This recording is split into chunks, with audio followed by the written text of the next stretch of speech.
Boa noite. Vamos para a primeira parte da primeira aula de Direito Empresarial. Essa aula é para dia 7 de maio agora. Nessa aula a gente vai ver o conceito, a origem e o propósito do direito empresarial. Ao direito mercantil ou direito comercial. Primeiro, vamos ao conceito de direito empresarial. A gente adota o conceito do professor André Santa Cruz. Conjunto específico de normas que disciplina a atividade econômica organizada para a produção ou circulação de bens ou serviços, e aqueles que a exercem profissionalmente.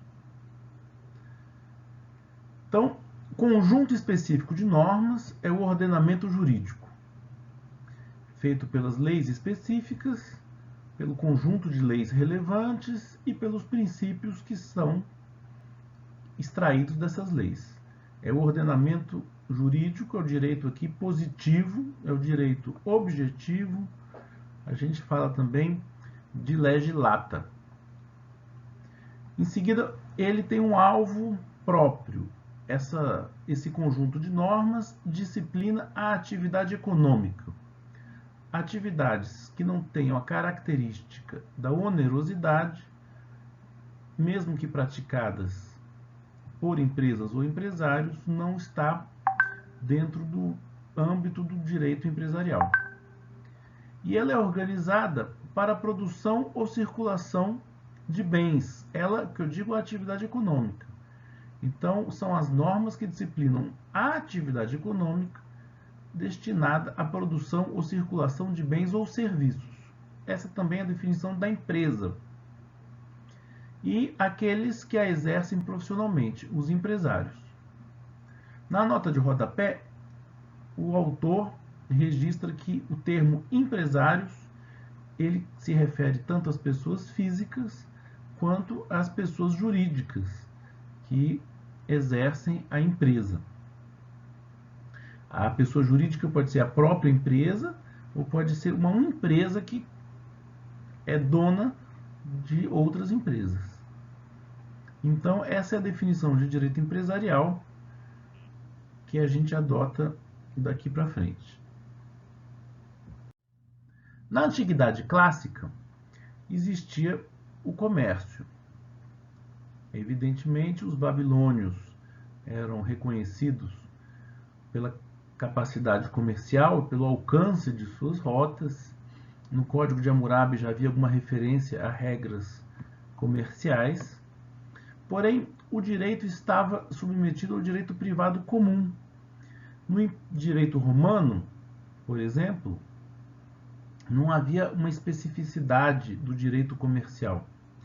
O direito civil resolvia todas essas questões, porque o Império Romano era muito grande, muito coeso e promovia a lei romana de maneira uniforme, ainda que tratasse desigualmente os cidadãos dos escravos e dos não cidadãos. O conjunto, o ordenamento jurídico era uniformemente aplicado no território do Império. Não havia possibilidade de um grupo de pessoas se diferenciar em relação ao poder do Estado. As pessoas eram diferenciadas entre si porque era uma sociedade de classes ou de castas. Mas não existia um direito que meio que escapasse da tutela estatal, da tutela do Império. Isso só foi aparecer na Idade Média. Na Idade Média, a Europa Ocidental ela estava fragmentada. Cada feudo possuía um pequeno território. Os países que nós conhecemos hoje ainda não eram unificados como nações. A Itália e a Alemanha mesmo só foram passar por esse processo de unificação no século XVIII e terminar a unificação no século XIX. Então, essas diversas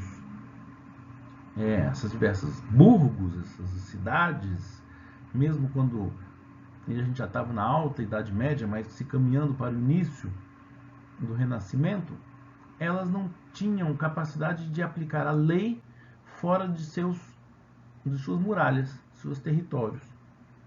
E o direito comercial ele foi necessário para que essas guildas, essas corporações de comerciantes tivessem uma norma comum. Como é que foi isso? Da sociedade eminentemente agrícola da Idade Média, a gente foi passando para o Renascimento e o fortalecimento das cidades. O direito canônico no Ocidente, na Europa Ocidental, era da Igreja Católica do Ocidente, a Igreja de Roma, que não autorizava, não reconhecia o juro. A cobrança de juros era proibida. Então, o contrato de mútuo, por exemplo, não poderia ser oneroso. Para estabelecer contratos comerciais que têm um risco e que têm um prazo, os comerciantes não podiam recorrer a juros. Então, eles cobravam outras taxas, tinham todo um sistema complexo de embutir preço de risco, preço como se fosse um seguro. A gente vai ver também a sociedade, as comendas, que eram contratos feitos de participação nos lucros, mas de toda forma eles precisavam estabelecer todo esse conjunto de contratos e com fundamento num direito comum. Não posso eu, numa cidade em Florença, contratar com alguém em Roma ou mesmo em Amiens, na França, com leis diferentes. O contrato firmado tem que valer entre as partes e tem que ser interpretado de maneira homogênea. E aí foi surgindo esse direito dos comerciantes, esse direito cosmopolita, internacional, que transcendia as divisas ou fronteiras de cada senhor feudal e permitia fechar contratos de maior prazo com extensão territorial entre fornecedores e consumidores, não consumidor final, mas entre fornecedores e varejistas e vendedores, também comerciantes, na outra ponta. Isso foi ficando cada vez mais complexo, cada vez mais importante e permitiu esse arcabouço jurídico o estabelecimento, inclusive, das rotas de comércio. Isso é bastante atual. A gente vai explicar já já por que isso é atual. Os mercadores, então, se organizavam por classes. Haviam os comerciantes de tecidos, comerciantes de especiarias, comerciantes, sei lá, de algum produto. Havia os construtores, havia o fabricante de sapato, havia o tecelão. Cada profissional dentro do burgo da cidade pertencia a uma ordem comercial, a uma corporação de ofício distinta. Cada um, para ser aceito nessa corporação, tinha que aceitar as regras, e essas corporações foram se tornando cada vez mais sofisticadas, porque elas tinham seus próprios juízes, tribunais e sistemas processuais para dirimir as lides e os conflitos entre os seus membros, de forma a fazer valer um contrato firmado por um comerciante na Itália. Esse contrato teria valor na mesma corporação de ofício se fosse na Alemanha, se fosse na França ou na Espanha. Isso é muito interessante, essa internacionalização das regras mercantis que foram abrindo caminho para o desenvolvimento do Estado-nação, para o desenvolvimento das regras de comércio atuais, para o desenvolvimento do próprio sistema pré-capitalista que se instalou nos burgos, daí até o nome burguesia, como a gente sabe. Passamos então para a Idade Moderna. A Idade Moderna que eu me refiro é essa posterior à Revolução Industrial, século XIX e século XX.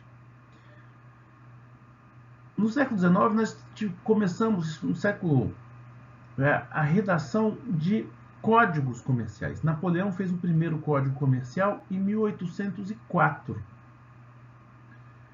Ou seja, essas regras comerciais saíram da jurisdição privada das ordens comerciais, dessas corporações de ofício, e foram absorvidas pelo Estado. Você podia procurar o Estado, que já ocupava um território definido e já tinha um poder e uma burocracia bem reconhecida, construída no final da Idade Média. E na França era o juiz do Estado que iria dirimir as lides dos comerciantes com as regras dos comerciantes. Napoleão, então, fez um código em 1804, um código comercial que era aplicado aos comerciantes. Já chamava-se aí Código Comercial. Eu esqueci de dizer, na Idade Média seria mais um direito mercantil, ius mercatorum. Esse ius mercatorum usado em latim é usado na doutrina, apesar de nunca ter existido um ius mercatorum no direito romano. Mas essa expressão é utilizada para mostrar que era um direito que transcendia as fronteiras da Idade Média e ocupava mais ou menos as rotas e o território do Império Romano. Pode ser a explicação, alguns doutrinadores contam isso. Pode ser também um hábito do pessoal do direito usar palavras em romano, em latim, quero dizer, para ficar mais importante, não sei. Mas o termo ius mercatorum é vinculado ao direito mercantil, que é o termo mais apropriado para falar sobre o direito empresarial na Idade Média. Na Idade Moderna, a gente usa o direito comercial. Voltando aqui à Idade Moderna, então, no direito comercial, Napoleão fez em 1804 um código comercial. O Código Civil só foi sair 4 anos depois. Isso é interessante para ver a importância do direito comercial nesse momento já capitalista na França. O Código Comercial napoleônico ele trouxe para dentro do ordenamento jurídico público, para a justiça pública, para o juiz do Estado, a resolução dos conflitos, mas aplicando as normas próprias do comércio. Essa mudança foi paulatina. Em países onde a unificação ocorreu depois, ou às vezes nem foi muito bem aceita até hoje, apesar de formalizada essa unificação, isso foi sendo gradualmente substituído, o direito mercantil pelo direito comercial. Vou mudar o slide aqui. Nessa fotografia é a cidade de Valença, na Espanha. Hoje ela tem uma corporação, eminentemente pequenos agricultores, que dividem as águas de uns canais que eles mesmos construíram. Tem uma legislação própria e esse tribunal é feito por agricultores. Toda quinta-feira se reúne e discute o uso dessa água pelos agricultores. Isso é sempre dá disputas constantes, porque tem ano que chove mais, tem ano que chove menos, eles têm umas eclusas, registram a distribuição dessa água em litígios que são resolvidos por um tribunal da própria corporação. É o último remanescente desses tribunais fora da jurisdição, do monopólio da jurisdição do Estado. Esse tribunal é famoso porque também é citado como exemplo de tribunal arbitral. Eu, particularmente, acho um erro, não é parecido com o arbitral. O arbitramento veio depois, nessa mesma lógica, mas já é dentro de uma lógica empresarial estrita. O tribunal arbitral é bacana, mas é uma instituição moderna. Esse aqui, não. Se alguém for a Valença e não for na quinta-feira, tem um museuzinho do lado bem pequenininho, que é interessante se lembrar de dar uma olhada. Então, recapitulando, o direito mercantil era o direito dos comerciantes. O professor fala aqui que era um direito a serviço dos comerciantes e cita esse entendimento do Rubens Requião, que também é um autor clássico do direito comercial no Brasil. O direito está a serviço do comerciante é muito interessante, essa percepção política de que o direito empresarial ele atende os interesses dos comerciantes, ela é importante, principalmente no relacionamento desse direito com os outros ramos do direito e com os outros setores da sociedade. A aplicação de normas do direito comercial, ela é favorável ao comerciante, ela protege a empresa e vários instrumentos servem para proteger o próprio comércio, proteger o conjunto de empresas de uma empresa com problemas, de uma empresa que atue de má fé ou que não siga as boas práticas de governança ou que sofra alguma dificuldade mesmo, como nós estamos vendo agora, muitas empresas sofrendo com a epidemia do Covid. Bom, um conceito interessante é que o direito comercial ele se volta aos atos de comércio. O que são esses atos de comércio? É uma explicação circular. Os atos de comércio são aqueles atos praticados pelos comerciantes. Rubens Requião reclama muito desse conceito, mas é interessante que é um conceito da escola francesa e tem também o Rocco, que era um estudioso, Alfredo Rocco, que via nos atos de comércio essa característica comum que caracterizaria o direito comercial, o objeto do direito comercial. Essa intermediação para a troca seria o ato de comércio. Essa definição é mais um decoreba. A doutrina brasileira acredita que não faz muito sentido, ela é meio vaga e insuficiente. Mas nesse momento, no século XIX, era a doutrina que serviu para unificar a ideia dos códigos comerciais. É importante também perceber que o Brasil, como colônia, não tinha liberdade de fazer comércio com outros países. Então, essa evolução que fez sentido na Europa, aqui na colônia não era tão relevante. A gente fazia comércio com Portugal.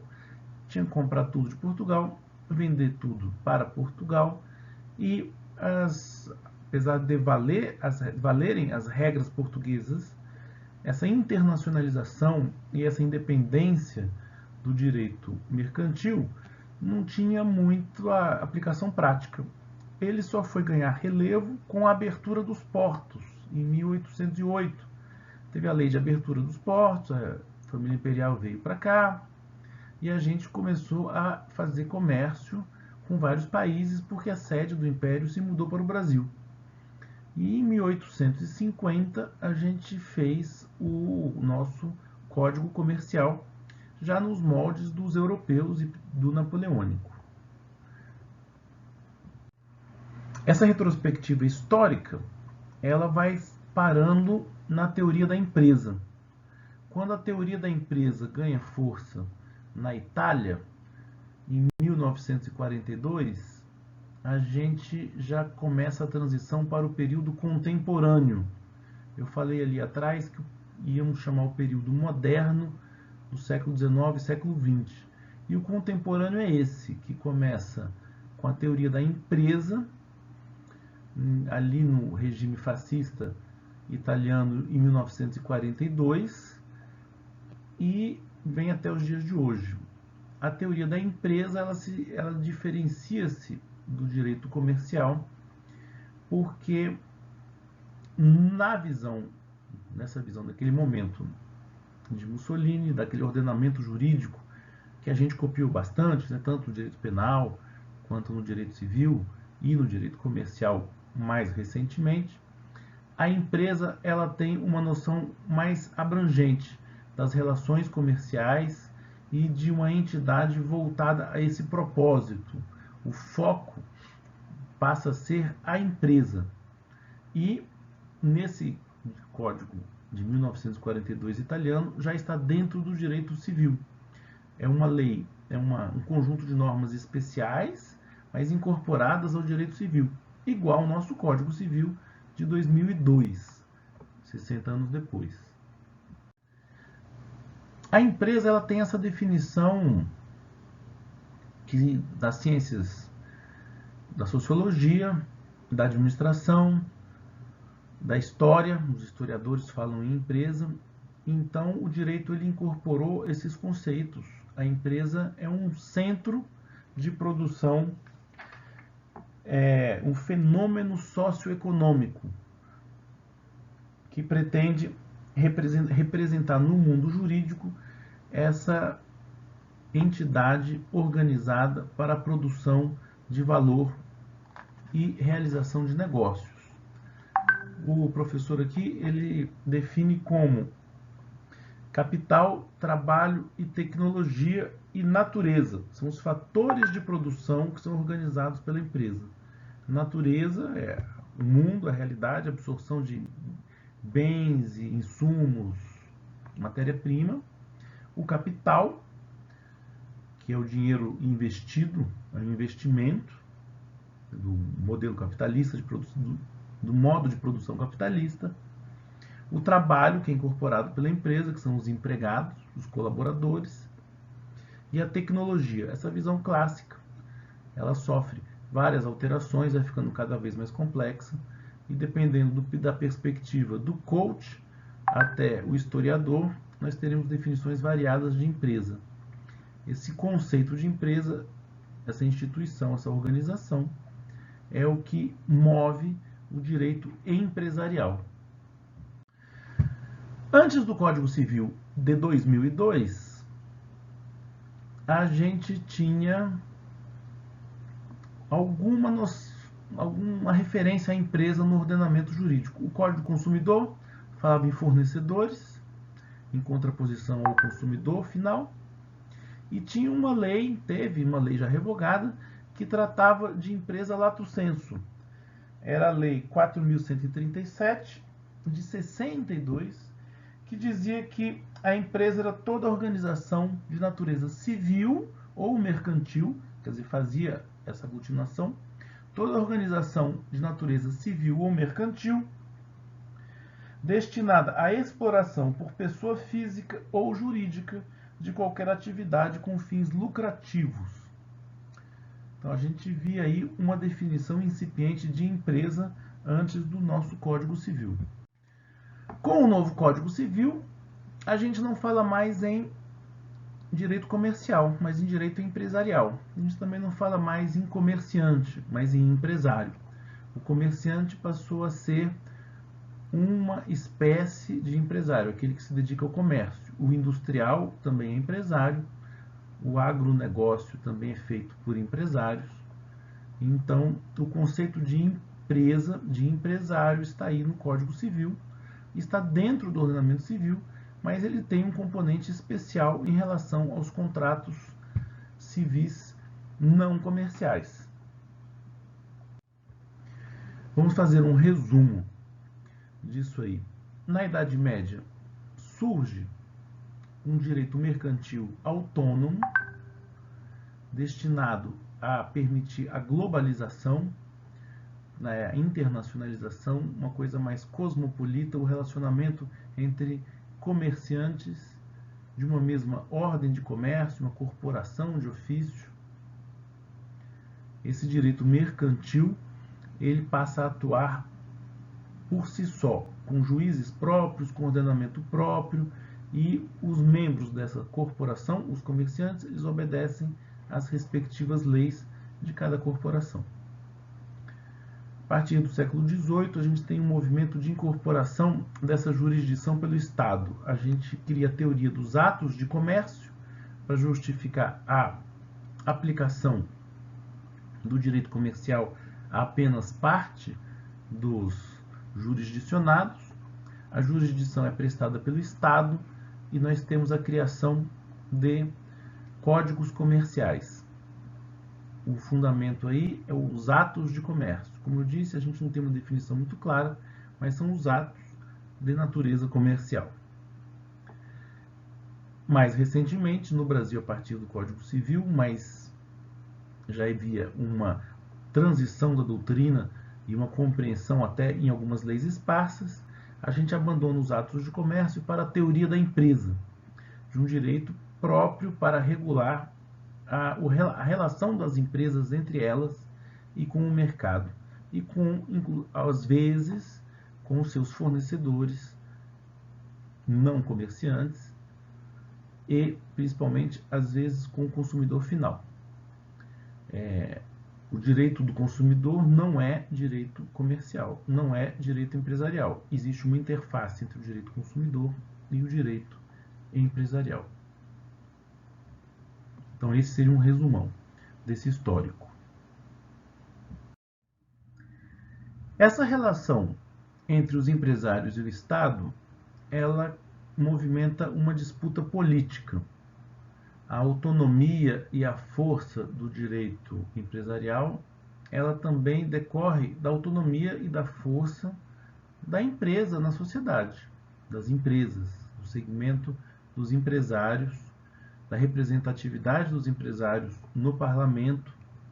Existe uma tensão entre a sociedade, o Estado, que quer aplicar o ordenamento jurídico no interesse da sociedade, incluindo as empresas, e muitas vezes as empresas que querem se desvencilhar do Estado para ter maior liberdade e para nem sempre seguir regramentos de interesse do resto da sociedade, mas que causem alguma onerosidade, seja uma regra burocrática, seja algum empecilho formal, seja uma necessidade de preservação de valores que não interessam naquele curto prazo à empresa, como segurança do trabalho, preservação do meio ambiente,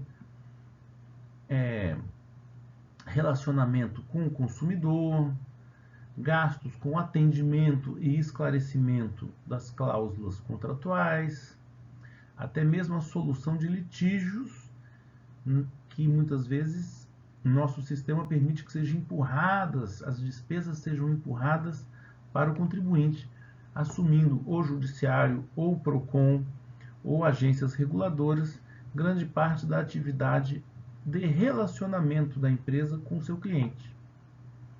Essa disputa política, ela existe no mundo inteiro e ela se materializa através de lobbies no parlamento ou do descumprimento claro e pronto, o cara descumpre as regras do Estado e se recusa a atender ordens, sejam judiciais, sejam administrativas. A gente vê isso bastante nessas empresas de tecnologia, empresas internacionais, empresa aérea que não atende uma devolução ou uma bagagem ou uma regra brasileira, ou, por exemplo, um Facebook que não responde uma ordem judicial, o WhatsApp que não responde uma ordem judicial, ou um pedido de um delegado de polícia, ou um fornecedor de máscaras ou de equipamentos hospitalares que não entregou o produto vendido e que fez o contrato no Brasil, por meio de sua subsidiária no Brasil, e aplicam-se, então, até no cheque. Nós já tivemos uma legislação, a nossa proibição do endosso de cheque, os nossos valores, elas são um pouco diferentes das regras internacionais. Nos raríssimos casos de disputas internacionais, o Brasil fica em posição difícil de manter normas um pouco diferentes em relação a títulos de crédito, que são todos lastreados em convenções internacionais. Mas o que eu estou querendo falar aqui, a gente vai ver isso depois no título de crédito, mas o que eu estou querendo falar aqui é dessa disputa política entre o direito empresarial, cosmopolita, um pouco separado do ordenamento jurídico de cada nação. Vamos ver melhor isso analisando as características e os princípios próprios do direito empresarial. O professor André Santa Cruz, ele traz umas características. Então, nós temos aqui o direito empresarial que se relaciona com outros ramos do direito, não só esses, mas eu estou usando esses como exemplo porque são os principais. O direito empresarial se relaciona com o direito do consumidor, mas com ele não se confunde, pois o consumidor, o cliente, não é empresa, não faz parte do rol de pessoas que são objeto da disciplina de direito empresarial. Ao contrário, o direito empresarial ele é especial em relação ao Código Civil, mas o direito do consumidor também é especial em relação ao Código Civil. As linhas hermenêuticas, os vetores axiológicos e os princípios que norteiam esses ramos muitas vezes são opostos. Então, haverá aí um conflito. E, na minha perspectiva, quando alguém for consumidor, se aplica o direito do consumidor. O direito constitucional, como eu falei, ele tem uma interface com o direito empresarial, na medida que o direito constitucional ele tenta ser uma norma superior. A Constituição ela é hierarquicamente superior ao resto das normas, mas a nossa Constituição ela acomoda as convenções internacionais. E o direito comercial ele tem um lastro muito grande em convenções internacionais.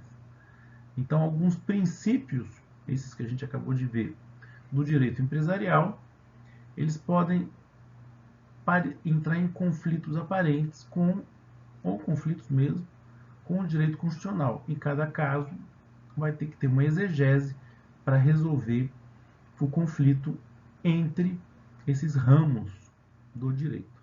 O direito civil, o direito empresarial também é claro, o direito empresarial está dentro do Código Civil, ele tem uma relação de especialidade em relação ao Código Civil. E o direito tributário está dentro do direito administrativo, né? É direito público, e ele ele também tem bastante choque com a lógica do direito empresarial. O empresário ele acredita que a burocracia, a intervenção, a cobrança de tributos sempre atrapalham o seu negócio, sempre vão contra a empresa. Então, ao longo de um livro de direito empresarial, você vai ver várias críticas do doutrinador, do professor, contra o direito tributário, contra obrigações acessórias, que são muito caras, muito onerosas à empresa, e as obrigações diretas, mesmo as obrigações tributárias estrito sensu, que também encarecem o comércio e dificultam as relações empresariais. Encerramos assim essa primeira metade da primeira aula. Vamos agora para a teoria geral do direito empresarial.